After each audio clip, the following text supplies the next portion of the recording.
And she love me when I'm in it, and she never be pretending. Nothing is real. She gon' tell you what she bought it, cause she know you can't afford it. Know you can get it, looking exquisite, no competition. Stay on a pivot. Who be watching, they be plotting. She so motherfucking independent. Mama be big, got on her grind. She had to get out her mama house. Daddy be tripping, now she be whipping. Ain't no more on granny couch. Fashion over, got that. Hello, welcome everyone to the E Spot with Camille. I am so excited for you guys to meet my guest. He has so many titles, I don't even know where to start, but we'll just start with Vice President of Dallas Market. So, welcome everyone to the E Spot with Camille. I am your host, Camille Cower, and today's guest is Michael Bauer, the Vice President of Dallas Market. I can't wait for everyone to meet you and to hear all of the great things you have going on. So tell everyone how you got started. Like, how did you start working for Dallas Market? Hey, how are you, Camille? It's so nice to be here. First of all, thank you so much for letting me do this and inviting me. I know that when we met in High Point, it was such a great moment for me. I got to see you in action, and hence here we go. So thank you for inviting me. So I do want to say that I am Vice President of Home and Design for the Dallas Market Center. So I really do bring that into the design community, and my title and what I do for Dallas Market Center all is focused in the home. So that is one thing. So when I came to the Dallas Market Center, actually I was invited to come to the Market Center. I used to work for a manufacturer in the building. Beginning in 2001, I worked for a company called In Detail and The Mix. They were sister companies. And it was my first leg into this industry. A little back up, I guess. My brother's an interior designer. My friends are interior designers. My partner's an interior designer. I mean, I am definitely in the design community entrenched. So I worked for a manufacturer, and I was actually the very first person to sell directly to an interior designer here at the Market Center in Dallas. I knew there was a need then, and I think when Dallas Market Center had a position ready for me, which was Director of Retail Development. So that is buyer delivery. So what we have a part of our job here, and a big part of my job, is to make sure that we have the right designers, the right retailers shopping at the Dallas Market Center. And how do you go about that? Like, what do you think makes Dallas Market kind of separated from all the different markets? Because there's markets almost in every state USA, kind of, for different things and different. So how do you guys set yourselves apart? Well, there are the big four. There's us, and there's of course High Point, Atlanta, and Las Vegas. So we call those the big four. We are actually hitting that number one spot at this point, which I'm very, very happy about. We have an amazing team. Amazing team here at the Dallas Market Center, and our leadership. Cindy Morris is our president and CEO, and she supports everything that I do, everything that we do as a whole here with Home and Design. Of course, we have housewares and gift and apparel, and we are a full lifestyle marketplace. And that's why I say my job really focuses on home and design. So what I do is I travel around the country. I go to all the markets. I go to as many events as I can. One of the things that I was able to do, and what we are going to be talking about, I'm sure, a lot today, is the Kaleidoscope Project.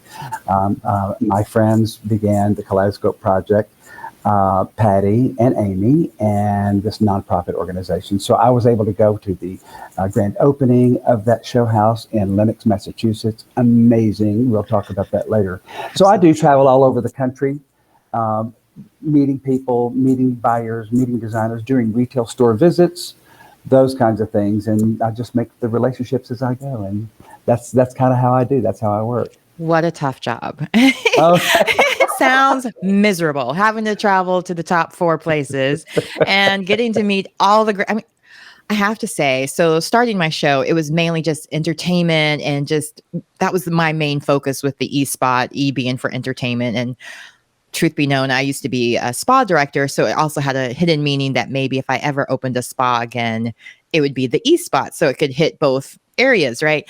But then the more I interviewed designers, and I did a virtual High Point Furniture Market Week, the week it was supposed to be, and I just fell in love with the industry all over again, because I've been going to market since I was 15.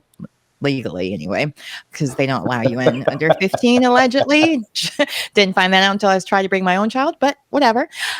So like I just discovered what a great community. You guys are so supportive of each other and really encourage collaborations and working together. And I just love that kind of energy because when I first started in the entertainment industry, a lot of the actors I worked with, that was the kind of way we were. We were always telling each other about different jobs coming up, or if they weren't right, ooh, I just tried out for this, but they're looking for someone that's 5'6" or whatever, and they would send it your way and so on. And I found that same kind of community within designers, but like you mentioned about the Kaleidoscope Project, there's a big group that's missing, and it's people of color, or in this case, they call it the BIPOC designers that are missing out of that element. And I'm curious since you decided to bring the Kaleidoscope Project to Dallas, and we'll talk more about all that that's going to bring, but I'm curious what made you notice that, to use design terms, that white space in the design world, so to speak? Well, I mean, I think probably number one, I've noticed over my years of experience in the community, being here in Dallas at the Market Center, I've noticed that the BIPOC design community is very, very small. Recognition has never been visible, and of course, we're in Texas. We're in a whole different economic state than anybody else in the country. However, our views here in Texas are so mixed and blended in with red and blue and all those things. I noticed that there was a need for that. And I think probably Patty Carpenter, my friend, who is trend ambassador for Maison Del J, and a very, very good friend of the Dallas Market Center. We became really, really close. And I noticed, and we spoke about this and we talked about this, when she told me what she was doing with the Kaleidoscope Project, with the BIPOC interior design, I leaped on it. I went directly to our CEO, Cindy, and said, hey, this is what's happening. We need to be a part. And of course, she gave me the green light immediately. She said, go for it. Go for it. We need that. We need Patty. We need the community, and we need to spread the word that it is important to have this BIPOC design community really visible throughout the United States and the world, really and truly. This is something that has never been done, and it is the timing really could not be better. Right. Because there's so much support for it now. Because I think a lot of times when people think about diversity and inclusion, they think that more people will miss out. Like, yay, this group will now get more attention, but the other group might be ignored. And that's not the case. There's enough pie for everyone, to use that analogy. There's room at the table for everyone. We're just extending the table, so to speak. Now, I'm so glad that you didn't have any pushback from your company when you brought the Kaleidoscope Project to their attention. But I'm curious, have you had any pushback, and how do you overcome those kinds of challenges? Actually, we have not. We haven't had 1 ounce of pushback. You know, DMC is an inclusive company. They include every race, every creed. Our employees it's an amazing company to work for. We've all been in the top companies to work for in the United States and for North Texas for many years. But I think with the visibility of all that's happening in the world, I think it has shed some light and some positive light on Dallas, on Texas as a whole, because I get zero pushback, not only from our leaders here at the Dallas Market Center, but the leaders in the industry. All of the manufacturers are super supportive. I have gone to them. They're thrilled. We have a design floor meeting every other month. And when I brought this up, yes, so I bring all of our manufacturers in the design home community, which is over 1.5 million square feet dedicated to home here. So when I bring those people together and when we speak, when I laid this out for them, they literally stood up and cheered and said, it is about time that Dallas was put in that light and that we were stepping forward and putting our best foot forward for the BIPOC design community. No, you guys are leading the charge. This is amazing, especially unbelievable. I get chills just sitting here talking to you about this. Like just thinking about it, just based on the top 4, it's surprising that it's a South market that's starting this. You know, it's not Vegas or even Atlanta that has the reputation of being like chocolate city, so to speak, that Dallas is doing it. And I love that because I think of Dallas as being such a transit area, such an area of so many different communities coming together. Because whether you're a football fan or into athletics, or if you're into design, there's something for everyone in Dallas. And it's known for its music scene. It's known for for so many different things. So It's great that on that same side, it's also trying to show how inclusion works and how to do it right. And I'm sure your experience with being, because you're also like the board director of, sorry, I don't want to get the wording incorrectly, but for IDS, you're part of the national board. So do you know of any national plans to increase this project, or even are you using kind of leveraging what's going on with Dallas with making it a national initiative even? Absolutely, I am. The executive director of Interior Design Society, which is where I am on the national board, Jenny Cano. She is super excited about this happening. I believe she will be here also for Design Week to actually see what's going on here. She has been one of a driving force for me and showing me what being a part of a nonprofit organization like IDS means, and what it means to be able to give that visibility not only just to IDS but to the design community and the BIPOC design community. Mm-hmm. She helped show me that inclusiveness as we travel around the country, and it's just incredible to watch what's happening.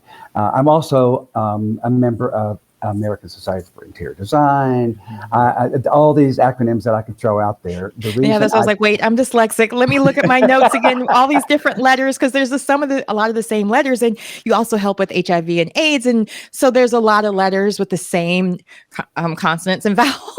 Yeah, so yeah. I was also on the board of DIFA, which is Design Industry Foundation Fighting AIDS. Our CEO, Cindy Morris, also at one time many years ago sat on the board for DIFA as well.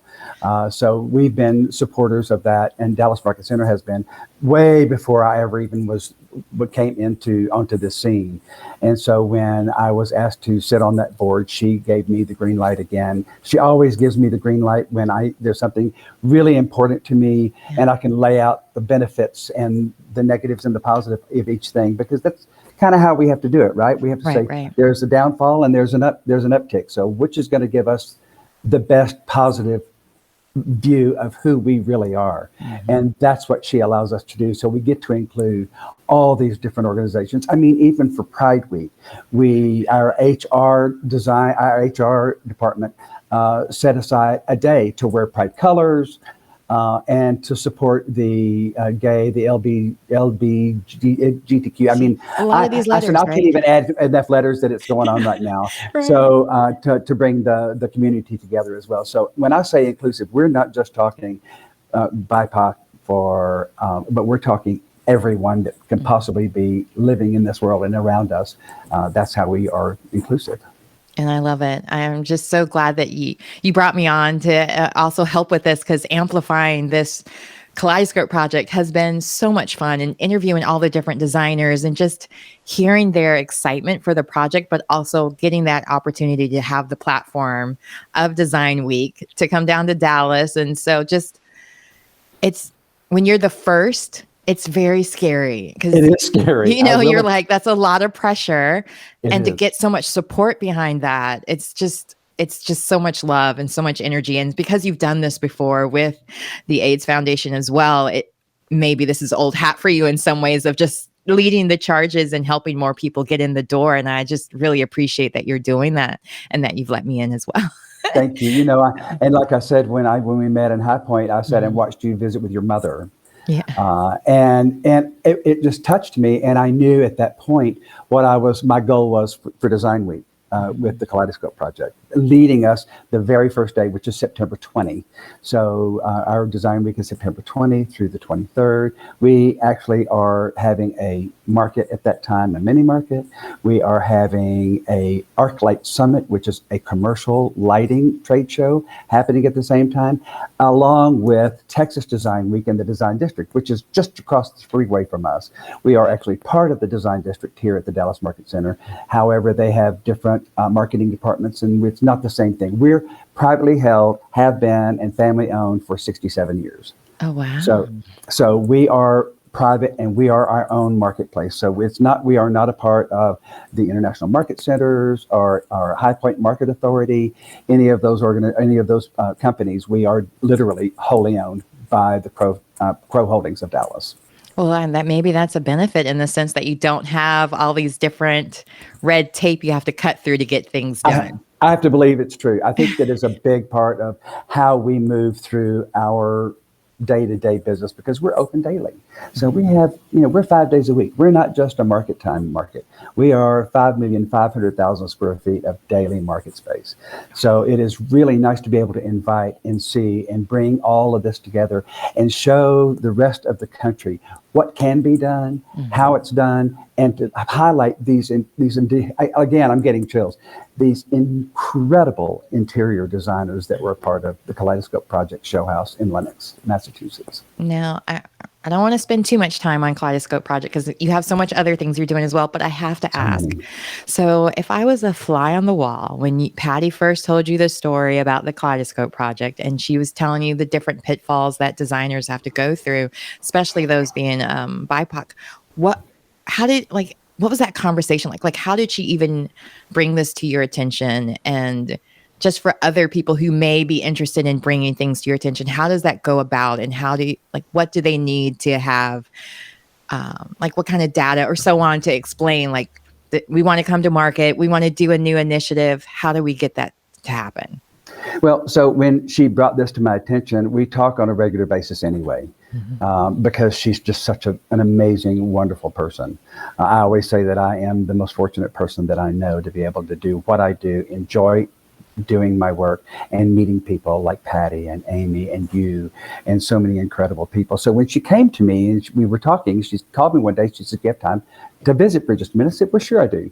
And she started talking about the project and what she was doing and how it was going. She said, and what she was wanting to know is, was there any way that I could step in and be just even a tiny part of what's going on, maybe to find some manufacturers to help donate their product to bring visibility. So we did an ad in our Spark magazine that we produce ourselves.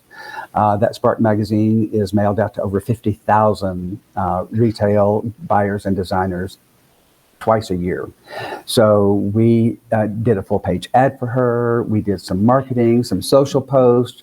I actually was able to fly out and be there for the grand opening of that event. So it just worked out so well. When she told me, it was something that we had already talked about, because the community doesn't get, the BIPOC community doesn't get enough visibility, or hasn't at that point. And I've noticed it, and I'm not the only one that's noticed it. Not only did I notice it, but she and Amy noticed it in a huge way when they brought this nonprofit organization together. This show house was just the very first project for this nonprofit. So I know that I am excited to see these interviews that you've done with everybody, including Patty and Amy, and hearing what they have to say as well, because it really is something that is it's necessary. And when I heard that, it literally touched my soul. I was raised by people of color, so it gave me an outlook very early on in my life to be inclusive with people. My life has been very challenging in many different ways, and I've been included in ways that I never dreamed of. So I felt it was my turn to give back to this community, to say, it is your turn to have the spotlight. Yeah. And like I said, so Cindy was totally in agreement with that. She said, "You're right. It is time." Okay, why are you making me tear up just telling the story? It's just so sweet and endearing in that sense. Like, everybody needs a friend like Michael Bauer. Oh my gosh. Well, all really and truly how I feel. Yeah, no, I mean, just by you saying, because I can relate so much to this, because I'm obviously Black, but I was also raised amongst Asian Americans. And so when the Stop Asian Hate hashtag was going around, like, got really involved in that. And then people were like, "Why are you involved in that? They don't even like us," and this, that, and the other. I'm like, when you have a chance to help someone, you have to help them. Like, it doesn't matter what news or media or whatever, because they're going to keep trying to divide people. And to bring people together, that should be the goal of everyone, not keep finding ways to keep us separated. Or and like you were talking earlier about that, you notice that deficit. I think about it all the time when I turn on the TV and there's different I won't name names, but there's different stations that just like there's barely any people of color on it or none. And Bizarre. every once in a while you'll see like here and there. And I'm like, I'm not going to watch it anymore. I'm not going to support people that don't see me anymore. And I'm not going to like, I do the Instagram test. Like if I have to scroll too far to see someone that looks like me, I'm not following you back. I'm not even Me either. interested. It's like support those that support you. And just everything you're saying is just, I just wanted to reiterate how amazing it is. And to also thank you for using the opportunity to really help someone else when you had the chance, as opposed to just burying your head and being an ostrich. Like, it doesn't really concern me, so I could just keep living my great life. So talking about your great life, you get to travel around to all these wonderful markets. You get to see trends before they even start. And because you have this plethora of knowledge, and you also were around during all of the virtual stuff too, so you can talk a little bit about that transition of what it was like having to move everything virtually, and now that things are opening back up, how that has worked for you. Yeah. So, I mean, I do get to travel, and I mean, at this point, I'm working on my trip for Maison d'Objet in Paris. So I'm thrilled to be able to. Life. Yeah. Listen, I have the most incredible job and career that anybody could ever have. I mean, especially with my process and my thoughts and the way I live my life, and the people in which I live my life. I'm so thrilled to be able to do that. So going around the country and watching these trends and watching what's happening gives me a view that I think more people could benefit from just talking about it, just from doing this particular interview, especially with you. I think it is going to shed a lot of light on things that people can be doing in their lives that they are not doing, and that there are opportunities there to do it. If you just open your eyes and listen, these opportunities come flooding in. Being able to pull those apart and separate those is not that difficult, especially because I'm in this industry. But what happens is, just because I am in this industry and I know it's important for us here, it actually echoes throughout the entire world what we're doing. And when that happens, it really does. It's mind-blowing to me. I will go home sometimes in the evening and I sit down and I take 15 or 20 minutes just to sit, focus on my day, calm myself down, because I'm on 10 all day long. Yeah. And when I sit down, I do that and I think about what's happened in my day, the people that I've met, the emotions that I have felt. All those things come flooding into me for that first few moments when I get home. So then it's very relaxing to me, and I get to remember things instead of going through them and blowing through it. Mm-hmm. It's nice to be able to sit back and reflect on the things that I've learned, the things that I've heard. And if you just listen and you open your eyes, things will come to you. Yeah. People will come to you. Friends come to me. I can't believe that I have the level of friends that I have. And friends I don't use lightly. I take that very seriously in my life. No, I agree. The acquaintance term needs to be used more often sometimes. Absolutely. It took me a long time to get there, though, Camille, because I was thinking, everybody's my friend. Yeah. Well, really and truly, to have the kind of friends that I have in this industry is huge. So, yeah, being able to travel, it just gives me that opportunity to hear things more than just my little bubble. Mm-hmm, mm-hmm. And that's so important. I think with the design industry, it is kind of a bubble. And when that bubble, you might not notice that things need to be just shaken up a little because you live within that bubble with everybody that you've always lived there with. That's kind of the whole thought process of wealth management, or not wealth management. I can't think of the right term now, but I'll just keep going. Like generational wealth. There we go. Like there was generations that didn't have those opportunities to go to college because maybe they were limited or couldn't go because of laws of the days. And there were so many limited opportunities. And now that there's so many more opportunities with more schools being open, more design schools opening, and more opportunities where they noticed that deficit. Because a few years back, I went to Pasadena and was able to visit art design school there, or art center design school in Pasadena. And they made a point of saying how important it is that they get more BIPOC because it's limiting the kind of creative they're able to create, because they're only hearing from the same type of people, a same company or same location, the same demographics. You're not going to get new ideas. You're not going to get different culture influences and so on. And it's just going to fall flat. It's, we got to paint with all the colors in the rainbow. And Absolutely. it's the same with design. It's the same with culture. And with one of the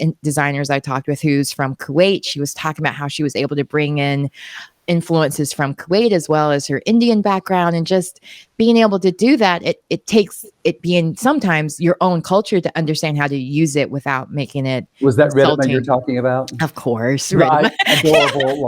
Like I've fallen in love with all of them, right? Yeah, right. So hearing you say that, and I kind of ignored what you said, and I didn't mean to when you talked about being virtual and being in person and that transition. It's been. I say it's been super challenging, and I know it has been for everyone. But when you talk about an industry that touches and feels for their livelihood, that's a groundbreaker, and it's a deal breaker when you can't do that. Mm-hmm. So we opened as quickly as we could with safety measures, with testing on site, all of those things. So we opened our doors back up in June. We were closed for about 10 weeks. And once we opened those doors back up, I was given a green light to go ahead and do a virtual design week, which I did. It was a struggle, of course, right, to get people, because now the industry is so busy. All of the designers are so busy, they can barely even look up. Mm-hmm. So to be able to have this happen and to get these people away from their work for at least a couple of days for design week is huge. Mm-hmm. So having that open back up and with everybody being so busy is a challenge, but it's a challenge that I hit head on and that we hit head on immediately as Dallas Market Center hit it head on and did the right thing at the right time. So I'm very lucky.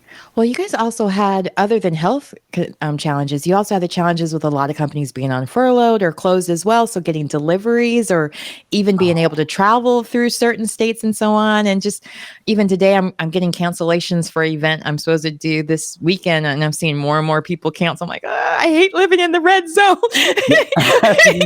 For COVID, not political. I'm saying COVID red zone. COVID red. Yeah, I heard that you all went to red.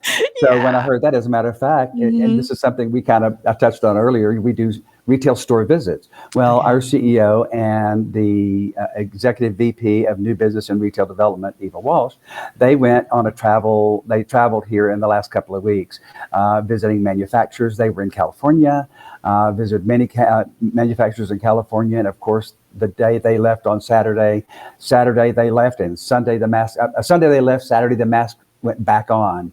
So she said it was a real tough trip. It was a tough trip when you have to do that and you have to communicate, and without being able to see someone's face, like I get to see you now, it helps me understand and have a good time talking and learning and listening as well. So we do this as a rule. So she said, going to California was a real trip.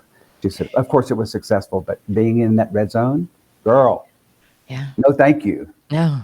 No, like, everybody get vaccinated or something. Like, help us help you so we can get back to doing our jobs. Like, wait, I don't want everybody to cancel, but at the same time, like, I'm going to do everything digitally just to make sure I have backups in case things close up or in case people don't show because they live in an area that maybe they can't travel, or who knows what will happen. It's just, I think it's always good to be prepared to pivot. I know that's the word that everybody is over because it's been said so much, but you still have to be. What else are you going to say? Yeah. It's pivot. You got to pivot when it works for you.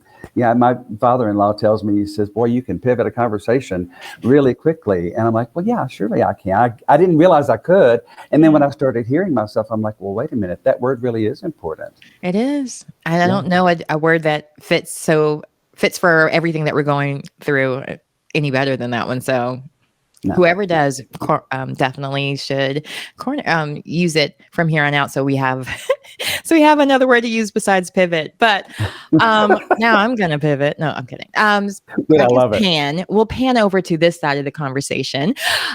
So back to trends. Because that was one of the things I noticed with the designers I'm speaking with. The biggest trend that they've had to work around was knowing that many spaces that one space would now serve many different things. So your dining room is now your office, your yoga studio, or the list goes on, and it's just transferring day to night. Are there any other trends that you've noticed as far as making those transitions, or even in the market world where you guys have just made these different transitions because of COVID, that now you're keeping it and keeping that trend going of every room can be multifunctional or so on? Or is there other trends you guys have that you've noticed? Yeah. And what you say is so true. And what I understand, because I work so closely with the design community, that people are wanting more private spaces in their homes because it has gone. Everybody went to open space, right? Mm-hmm. Now people are thinking, "Ooh, maybe I need some alone time." They've had family in that they didn't expect to have in for that length of time. So everybody is deciding, all the kids moving back in after they moved out. Yeah. Yeah. True. So now that they realize that those spaces are important, they're doing that. They're creating more private spaces. Also, color, and like Patty always says, color runs your life, and it really does. Mm-hmm. So when people are looking at yellows and greens and pinks, and these colors are really, like yellow is a huge color right now. It is something that's bright and it makes you feel good and it's exciting. So we're noticing people using colors in their kitchens, in their living spaces, other than the beiges and the tans and the creams and the neutrals. When you get into those neutrals, then that emotion just kind of goes away. I see the artwork behind you, and here I am on a beige background, which very, very unlike me, by the way. Yeah. And that the other space that I would normally use is under construction, so I didn't bring pictures and all that stuff in to do it. However, when you see these colors, your life really do start to bloom. So that's one of the trends that we have noticed in the design community. Another thing that we're seeing is because it is so difficult to get foam for your upholstered goods, textiles from overseas, all of these things, and the just getting everything in is a huge problem. So people are recovering what they have. They're using upholsterers, and the upholsterers are now backed up because they don't have enough people. I mean, everything, the supply chain is not only just getting stuff from overseas to here, it's getting it from West Coast to East Coast, or from here to Houston even, is a difficult job. And it takes an extra long time because so few people are still back into the workforce. Once that happens and that workforce becomes stronger again, and hopefully we'll be seeing that change going into 2022, seeing that new change. But as of this point, things are so backed up, Camille, and things are so far behind. The manufacturers are behind in their production because they don't have enough people to work. The supply chain has caused an issue. So all of those things, it's like a wall has been put up that nobody can actually leap over quickly enough to get things done. So we're seeing people reupholstering their furniture, bringing in product like rugs to get at that color in. Rugs are huge. Rugs are like the big thing right now. Everybody wants a new rug. Well, that's great because you can get rugs from an 8x10 rug from $150, to $150,000, but you can get those rugs now. And what I call them, and I don't know that this is a good term, but I'm going to use it. I call that a disposable home product, because if you spend $150 on a rug, if it gets soiled or if it gets ruined or something, it's not going to break the bank to get you a new rug in there. And that also not only gives you something fresh to put in, it gives you a chance to redo what you're looking at, and keeps your environment clean and fresh and new for you to have fresh and new ideas. No, that's great. I love that. A very easy, cheap way to change the house, because so many people were stuck home. And of course, the more you're stuck home, the more you're like, ooh, I want to change that. I want to change this. And maybe if you were watching a little bit more TV than you should and was Netflixing and chilling, you might have like noticed all these different homes, like, ooh, we could do that here. And color theory playing into it, like you mentioned, with the yellows and greens and bringing in tropical colors because you're not able to go on vacations or the resorts you're used to visiting. So bringing all of those elements into your home, a cheap way or easy way without having to reupholster, or like you mentioned, reupholstering your favorite couch, or sofa. Oh, I can't believe I said the C word. But no, well, listen, I was going to call it a divan. So that's how old I am. I'm not going to age you, but I don't know what that means. No, I'm kidding. So that's okay. Age yourself. That's okay. We'll talk about that privately. When nobody else is listening, I want to hide my face now, right? No, No worries. Well, I mean, that's like when you were mentioning about inclusion, like people sometimes overlook even the ageism of different careers as well. Like there's so Yes. many people who are like living longer and doing more after 40, after 50, when you're quote unquote close to be retirement age. And so it's nice to hear what's old is becoming new again in interior design as well as outside of that, because I'm hearing all the songs I grew up with on TikTok, and I feel like my daughter and I have gotten closer because I can relate to the songs she likes. I'm like, well, I know the original version. Shut up, Camille. Don't tell her. Yes, I heard it on TikTok too. Right. I mean, look Yeah. at Ariana Grande, and she's got Sound of Music in the beginning of one of her newest songs. I'm like, okay, well, hello. Yeah. It is bizarre what you're saying. It's so crazy to watch and hear, but it's wonderful. It And is. I agree with you on that. I'm living my best life at this point. Mhm. Lived a lot of life, and I have a 43-year-old son. He may hit me for saying that. I have an 8-year-old granddaughter who's getting ready to be 9.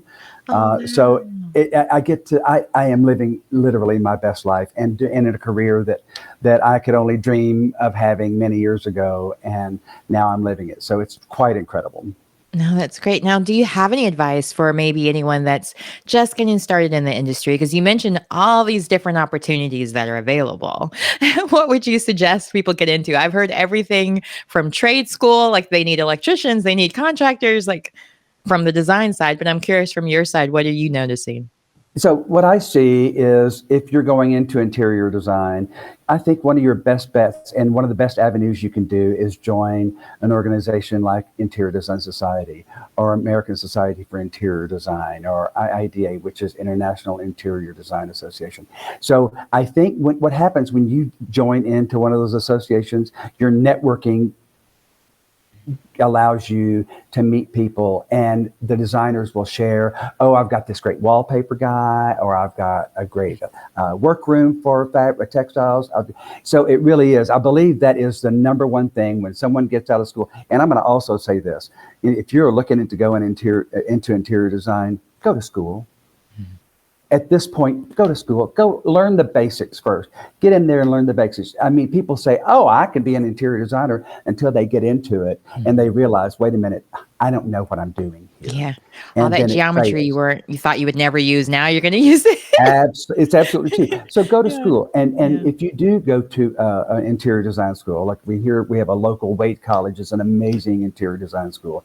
We have University of Texas. We have so many different higher learning platforms here in Texas that they can go and be and study interior design. I mean, many years ago, it wasn't that way, and not everybody went to school, and it was something that was passionate. But when you started many years ago and you were able to work 20 or 30 years in that industry, you learn. Well, right now, it's saturated. So if you don't know what you're doing to start off with, you're not going to do well. Yeah. It really is. It really is tough. But join an organization, join IDEAS, join ASID, and those are both national organizations. So it's not just Dallas. That goes all over the United States. So, and every city has their own chapter for each one of those things. And there's really no reason not to do that, because all it does is broadens your horizons and gives you more information that you will need going forward in your career. Okay, great. And you also do a lot of the different events at Dallas as well for different speakers and so on. And I'm lucky enough that I'll be able to I'm have excited you're fun. coming. Oh, I can't wait. My bags are already packed. They just don't know it yet. But I'm curious, like even on that standpoint, what are you looking for usually when you go about hiring different designers to do different panels? And how do people go about even getting on those panels? Like, I'm curious for people that don't have the benefit of running into you at High Point Market and getting to know you personally first. How do people put themselves out there and get those opportunities to speak at different panels at Dallas? Well, it's interesting that the subject is really kind of through two or threefold. So the reason that I do what I do is to hear and see. So like when I go and I watch someone that is maybe new at it, or is learning, or we call that up and coming design. I research that. I go to the schools and I go to the organizations like ASID has up and coming design, new designers coming out of school, and they have a space for that. IDS has a space for that. So I go in and I introduce myself to those people. I watch how they work. I watch how they listen. Well, your question is kind of twofold. So getting into that and getting into being a speaker is not really a very easy thing to do.